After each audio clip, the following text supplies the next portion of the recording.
नमस्कार, KP news 24/7 में आपका स्वागत है। मैं हूं अश्विनी आपके साथ। आइए सबसे पहले एक नजर डालते हैं अब तक के मुख्य समाचारों पर।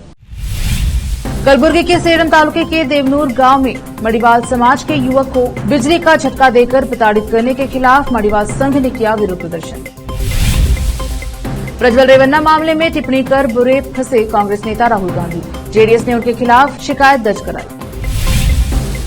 कांग्रेस ने अपने अध्यक्ष को बाथरूम में फेंक कर सोनिया गांधी को बना दिया था पार्टी का अध्यक्ष। उत्तर प्रदेश के बस्ती से पीएम मोदी का बड़ा वार। आगरा में चौथे दिन खत्म हुई इनकम टैक्स की रेड, 100 अधिकारी 80 घंटे तक गिनते रहे कैश। मध्य प्रदेश के पूर्व मुख्यमंत्री शिवराज सिंह को बड़ी जिम्मेदारी, आलाकमान ने दिल्ली बुलाया।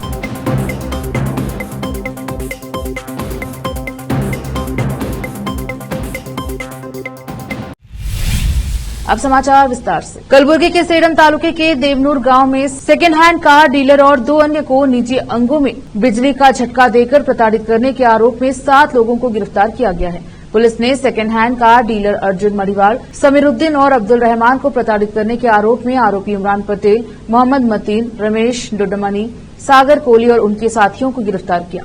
अर्जुन मड़ीवाल ने बताया कि उन्होंने हमारे कपड़े उतार दिए और हमारे गुप्तांगों में बिजली के झटके देकर हमारे साथ मारपीट की। अर्जुन ने बताया कि आरोपियों में से एक ने पीड़ित को प्रताड़ित किए जाने का वीडियो भी बनाया। मड़ीवाल समाज के युवक अर्जुन मड़ीवाल को निजी अंगों में बिजली का झटका देकर प्रताड़ित किए जाने के खिलाफ आज बुधवार 22 मई को बीदर जिला मड़ीवाल संघ की ओर से विरोध प्रदर्शन किया गया और डीसी कार्यालय पहुंचकर डीसी को एक मेमोरेंडम दिया गया और आरोपियों को सख्त सजा देने की मांग की गई। इस अवसर पर दिगंबर मड़ीवाल, सुभाष मड़ीवाल, शिव कुमार कंदगुड़, शशि होसरली, सहवर सिंह ठाकुर और अन्य उपस्थित रहे। केपी न्यूज के कैमरामैन पपुराज का कवरेज। दुर्गा अर्जुन मड़ीवाल हमारे समाज के, उन्हें कार का बिजनेस करते थे 4-5 साल से। उनको 13 लोग मिलके वो बिजनेस में क्या है पैसे दे तो बोल के रूम में बेडरूम में ले जाके बुला के उनको 20 लाख रुपए देना धमकी दे के उसको इलेक्ट्रिकल्स करंट चाट दिए और उसको चाकू लेके थोड़ा मारे। उसके अंदर पूरा शरीर पे उसका घाव गिरे। इसलिए क्या हो गया उनके उसमें एक मैसेज व्हाट्सएप फेसबुक आ गया। वो सडनली पुलिस ने जाके उनको सपोर्ट करके हेल्प और रूम में पकड़ के उनको उसमें से 8 लोगों को अरेस्ट करे। उनको अगर से वो फेसबुक में नहीं आए तो व्हाट्सएप में नहीं आए तो उनको वहीं स्पॉट में मर्डर करते थे उनको। वो किसी ऑफिस पूरा हम बंद करके पूरा रोड रास्ता रोक बंद करके उनको स्टॉक करने वाले हैं आगे दिनों में। उसलिए एचआर दे रहे हैं हम सरकार के लिए, डीसी एसपी सभी को मनवी दिया है किसी कंडीशन से 24 घंटे के अंदर अभी 5 लोगों को अरेस्ट करना, उसके बाद बड़ा शिक्षा उनको दीजिए। नहीं दिया तो हम कठिन से बहुत मुश्किल से आने वाले आगे दिनों में हम उसको नहीं छोड़ेंगे। इसलिए हम पूरों को एक रिक्वेस्ट है क्या तो करना, उनको कठिन शिक्षा देना बोल के मैं मनवी करता हूँ। मेरा नाम दिगंबर मड़ीवाल, मैं नगर सभा के काउंसलर हूँ। इतने मनवी है। जय हिंद, जय कर्नाटक। जनता दल सेक्युलर जेडीएस ने कांग्रेस सांसद राहुल गांधी के खिलाफ शिकायत दर्ज कराई है। दरअसल 2 मई को राहुल गांधी ने शिवमोगा और रायचूर में रैली की थी। इस रैली को संबोधित करते हुए उन्होंने प्रज्वल रेवन्ना मामले में टिप्पणी की थी, जिसे लेकर जेडीएस ने शिकायत दर्ज कराई है। जेडीएस ने अपनी शिकायत में राहुल गांधी के बयान का जिक्र किया। शिवमोगा में रैली को संबोधित करते हुए राहुल गांधी ने कहा था कि प्रज्वल रेवन्ना ने 400 महिलाओं का यौन उत्पीड़न किया और वीडियो बनाया। यह कोई सेक्स स्कैंडल नहीं बल्कि मास रेपिस्ट है। उन्होंने आगे कहा कि कर्नाटक में सबसे बड़ा मुद्दा रेवन्ना का है। महिलाओं का शोषण करने वाले ऐसे शख्स का पीएम मोदी समर्थन कर रहे हैं। उन्हें सबसे पहले जवाब देना चाहिए और देश की महिलाओं से माफी भी मांगनी चाहिए। कर्नाटक के गृह मंत्री जी परमेश्वर ने बुधवार को कहा कि महिलाओं के यौन शोषण के आरोपों का सामना कर रहे हासन के सांसद प्रज्वल रेवन्ना के राजनयिक पासपोर्ट को रद्द करने के अनुरोध पर केंद्र की ओर से अभी तक कोई प्रतिक्रिया नहीं आई है। उन्होंने कहा कि राजनयिक पासपोर्ट रद्द कर कानून के दायरे में मदद मुहैया कराना केंद्र का कर्तव्य है। सांसद के खिलाफ सिलसिलेवार यौन शोषण के आरोपों की जांच के लिए राज्य सरकार द्वारा गठित विशेष जांच दल एसआईटी ने उनके राजनयिक पासपोर्ट को रद्द करने के लिए विदेश मंत्रालय को लिखा था। अभी भी केंद्र से कुछ नहीं आया है। केंद्र को भी हमारी मदद करनी चाहिए, हम यही आग्रह कर रहे हैं। परमेश्वर ने कहा कि केवल आलोचना करने से कोई मतलब नहीं है। कानून के दायरे में केंद्र को भी हमारी मदद करनी चाहिए। हैदराबाद में जलपरियां देखी जा सकती हैं। आपको यह पढ़कर हैरानी हो सकती है, लेकिन ये असली जलपरियां नहीं है, बल्कि शहर में एक प्रदर्शनी का आयोजन किया जाता है जहां लड़कियों को जलपरियों के रूप में दिखाई दे रही हैं। हैदराबाद के कुकटपल्ली मरीन पार्क में आयोजित प्रदर्शनी में जलपरियों से संबंधित एक विशेष शो का आयोजन किया गया। यह शो देश में पहली बार हैदराबाद में आयोजित किया गया है। जब जलपरियां पानी में तैरते नजर आती हैं तो नजारा देखने लायक होता है। नरेंद्र मोदी बुधवार 22 मई को लोकसभा चुनाव के लिए प्रचार करने उत्तर प्रदेश के बस्ती पहुंचे। इस दौरान पीएम मोदी ने कांग्रेस पर बड़ा हमला बोला। पीएम मोदी ने कहा कि कांग्रेस अति पिछड़ा विरोधी है। सीताराम केसरी को रातों रात बाथरूम में फेंककर सोनिया गांधी को पार्टी का अध्यक्ष बना दिया गया। पीएम मोदी ने राहुल गांधी और अखिलेश यादव पर निशाना साधा। पीएम मोदी ने कहा कि सपा और कांग्रेस के शहजादे की फिल्म के रिलीज से मैं नाराज हूं। सपा और कांग्रेस के शहजादे अफवाह उड़ा रहे हैं कि वे 79 सीट जीतेंगे। ये लोग दिन में सपना देख रहे हैं। पीएम मोदी ने कहा कि 4 जून को यूपी की जनता इन्हें नींद से जगा देगी। इसके बाद ये लोग हाथ ठिकरा ईवीएम पर छोड़ेंगे। पीएम ने रैली में राम मंदिर का भी जिक्र किया। उन्होंने कहा इंडिया गठबंधन को राम मंदिर से परेशानी है। सपा वाले राम मंदिर को बेकार बताते हैं। राम मंदिर जाने वाले को पाखंडी कहते हैं। ये लोग सनातन धर्म के विनाश करने की बात करते हैं। कांग्रेस के शहजादे तो राम मंदिर पर सुप्रीम कोर्ट का फैसला पलटना चाहते हैं। ये राम मंदिर पर बाबरी ताला लगाने का सपना देख रहे हैं। ये रामलला को फिर से टेंट में भेजना चाहते हैं। रुकते हैं छोटे से ब्रेक के लिए, जल्द लौटेंगे ब्रेक के बाद।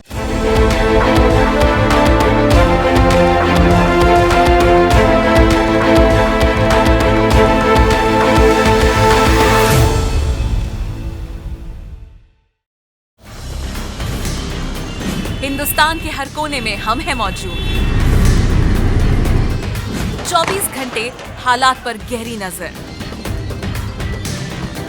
खबरों से जुड़े चुपते सवालात और आपको दिखाता है धार्मिक, सामाजिक, राजनीतिक, लोकल और इंटरनेशनल न्यूज की सबसे बेहतर कवरेज जो आपको रखती है हर पल बाखबर। देश और दुनिया भर की खबर के लिए देखते रहें केपी न्यूज 24/7। ब्रेक के बाद स्वागत है आपका। देखते हैं समाचार। कांग्रेस महासचिव प्रियंका गांधी वाड्रा 25 मई को वाराणसी में पार्टी के लोकसभा उम्मीदवार और प्रदेश कांग्रेस अध्यक्ष अजय राय के समर्थन में एक रोड शो करेंगे। प्रधानमंत्री Narendra Modi high profile seat Varanasi से लगातार तीसरी बार सांसदी की दावेदारी कर रहे हैं। अजय राय ने बुधवार को कहा कि हां, प्रियंका गांधी चुनाव प्रचार करेंगी और 25 मई को वाराणसी में रोड शो करेंगी। राय यहां पिछले कुछ दिनों से जोरों शोरों से प्रचार कर रहे हैं। प्रियंका गांधी वाड्रा कांग्रेस के स्टार प्रचारकों में हैं। अपने भाई राहुल तथा पार्टी के दूसरे वरिष्ठ नेताओं की तरह वह भी विभिन्न राज्यों में चुनाव प्रचार कर रही हैं। आगरा के 3 जूता कारोबारियों के ठिकानों पर आयकर विभाग की छापेमारी 5वें दिन खत्म हुई। विभाग के करीब 100 अधिकारी और कर्मचारी 80 घंटे तक कैश की गिनती में लगे रहे। इनकम टैक्स की रेड चौथे दिन रात 8 बजे खत्म हुई। अधिकारियों ने तीनों कारोबारियों के ठिकानों से कैश के साथ प्रॉपर्टी के दस्तावेज भी जब्त किए हैं। अधिकारी ने बताया है कि हरमिलाप ट्रेडर के यहां से 53 करोड़ रुपए का कैश बरामद हुआ। बीके शूज के यहां से 1.5 करोड़ की नकदी और मनशू फुटवियर के यहां से 2.5 करोड़ रुपए का कैश जब्त किया गया। करीब 1 करोड़ रुपए की ज्वेलरी और जमीन गोल्ड में निवेश से संबंधित दस्तावेज भी जब्त किए गए। करीब 45 करोड़ रुपए की पर्चियां भी बरामद हुई हैं। एसबीआई बैंक में 2 कैश वैन के जरिए बरामद रकम जमा कराई गई। करीब 17 घंटों तक बैंक कर्मचारियों ने बरामद नकदी की गिनती की। 500 की 11,400 गड्डियां बरामद हुई। इसे आयकर विभाग द्वारा उत्तर प्रदेश में की गई बड़े छापेमारियों में से एक बताया जा रहा है। छापेमारी इतनी बड़ी थी कि आयकर विभाग के करीब 100 अधिकारी कर्मचारी 5 दिनों के बाद अपने घर रवाना हो। जब्त किए गए दस्तावेज, लैपटॉप और अन्य कागजातों की आयकर विभाग जांच करेगा। लोकसभा चुनाव की गहमागहमी के बीच बीजेपी ने पूर्व सीएम शिवराज सिंह चौहान को बड़ी जिम्मेदारी दी है। बीजेपी आलाकमान ने उन्हें स्टार प्रचारक के रूप में चुनाव प्रचार करने के लिए दिल्ली बुलाया है। लाडली बहना योजना के बाद शिवराज सिंह चौहान की महिलाओं में देशव्यापी छवि बनी है। ऐसे में केंद्रीय नेतृत्व ने उन्हें दिल्ली की सभी लोकसभा सीटों पर चुनाव प्रचार करने का जिम्मा सौंपा है।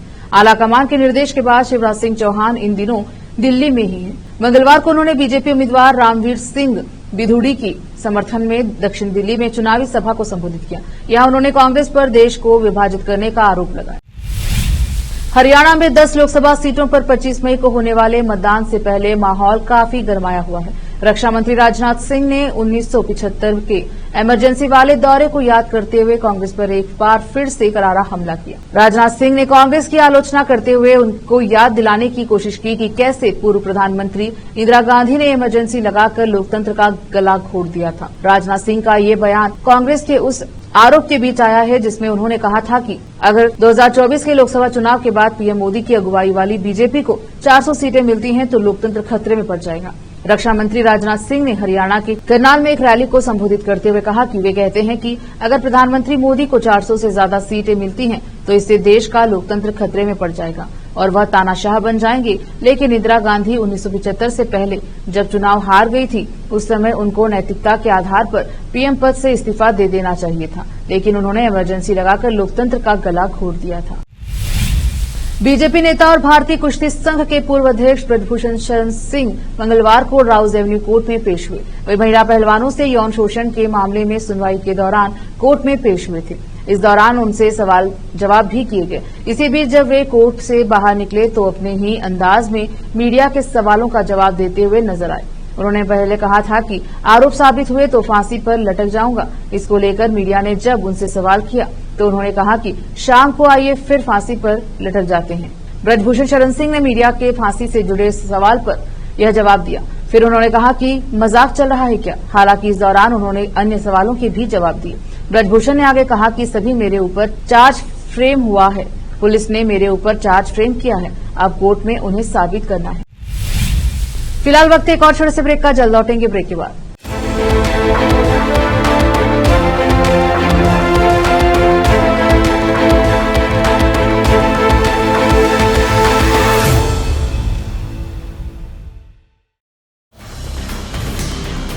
हिंदुस्तान के हर कोने में हम हैं मौजूद। 24 घंटे हालात पर गहरी नजर, खबरों से जुड़े चुपते सवालात और आपको दिखाता है धार्मिक, सामाजिक, राजनीतिक, लोकल और इंटरनेशनल न्यूज की सबसे बेहतर कवरेज जो आपको रखती है हर पल बाखबर। देश और दुनिया भर की खबर के लिए देखते रहें केपी न्यूज 24/7। ब्रेक के बाद स्वागत है आपका, देखते हैं समाचार। पाकिस्तान से भारत लौटी गीता एक बार फिर सुर्खियों में है। वह राजा भोज स्कूल में कक्षा 8वीं की परीक्षा देने के लिए मंगलवार को भोपाल पहुंची। उन्होंने अपना पहला पेपर संस्कृत में दिया। पाकिस्तान से 2015 में अपने देश भारत लौटी गीता 8वीं की परीक्षा को लेकर उत्साहित है। 33 साल की मूक बधिर गीता ने परीक्षा के लिए अर्जी दी थी जिसे मंजूर कर दिया गया था। राज्य मुक्त स्कूल शिक्षा बोर्ड के संचालक प्रभात राज तिवारी ने बताया कि गीता का आवेदन मंजूर करते हुए हमने उन्हें कक्षा 8 की परीक्षा में बैठने की अनुमति दे दी है। उन्हें परीक्षा का प्रवेश पत्र जारी कर दिया गया है और आज उन्होंने अपनी पहला पेपर संस्कृत में दिया। अधिकारियों ने बताया कि राज्य मुक्त स्कूल शिक्षा बोर्ड की आयोजित कक्षा 8 की परीक्षा 21 मई से शुरू होकर 28 मई तक चलेगी। झारखंड में हेमंत सोरेन के बाद सोरेन परिवार में ऐसा क्या था जिसके चलते कल्पना मुर्मू सोरेन को राजनीति में आने के लिए विवश होना पड़ा। कल्पना ने इसको लेकर झारखंड के लोगों के नाम भावुक लेटर लिखा है। इस लेटर को उन्होंने सोशल मीडिया पर पोस्ट किया। इस पोस्ट में कल्पना ने जहां राजनीति को अपनी मजबूरी बताया, वहीं हेमंत सोरेन के झारखंड के लिए योगदान को याद किया और अपने लिए ताकत व ऊर्जा का स्रोत बताया। इस पत्र में कल्पना ने केंद्र सरकार को तानाशाह करार दिया और अपनी नई पारी में भी बेहतर करने की उम्मीद जताई। कल्पना सोरेन ने लिखा है कि राजनीति, दल, सरकार सब आपकी है, जिम्मेदारी रही है। मैं घर, बच्चे, आदरणीय बाबा, माँ और परिवार की देखभाल में खुश थी। न मुझे कभी राजनीति में आने का शौक था, न ही मैंने कभी सोचा था कि मुझे यह करना है, पर तानाशाहों ने 31 जनवरी को हमारी जिंदगी बदल दी। आपके साथ ही मेरी आत्मा को भी चार दीवारी में कैद कर लिया। आखिर में फिर एक बार देखते हैं मुख्य समाचार। कलबुर्गी के सेडम तालुके के देवनूर गांव में मड़ीवाल समाज के युवक को बिजली का झटका देकर प्रताड़ित करने के खिलाफ मड़ीवाल संघ ने किया विरोध प्रदर्शन। प्रज्वल रेवन्ना मामले में टिप्पणी कर बुरे फंसे कांग्रेस नेता राहुल गांधी, जेडीएस ने उनके खिलाफ शिकायत दर्ज कराई। कांग्रेस ने अपने अध्यक्ष को बाथरूम में फेंक कर सोनिया गांधी को बना दिया था पार्टी का अध्यक्ष। उत्तर प्रदेश के बस्ती से पीएम मोदी का बड़ा वार। आगरा में चौथे दिन खत्म हुई इनकम टैक्स की रेड, 100 अधिकारी 80 घंटे तक गिनते रहे कैश।